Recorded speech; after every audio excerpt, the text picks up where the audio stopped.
ஏறும் என்று தெரியும் பெண்ணே, என் பிரியத்தை அதனால் குறைக்க மாட்டேன். எரியும் உடல் என்று தெரியும் பெண்ணே, என் இளமைக்கு தீயிட்டு எரிக்க மாட்டேன்.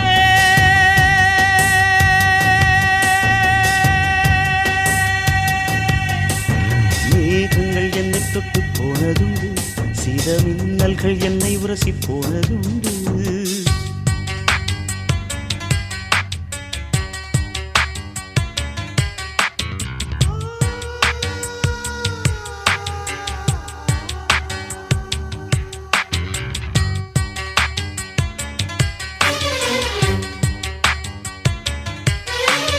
கன்னிமையின் சாமரங்கள் வீசும் காற்றில் என் காதல் மனம் துண்டு துண்டாய் உடைய கண்டேன். துண்டு துண்டாய் உடைந்த மன தூகளை எல்லாம் அடி தூயவா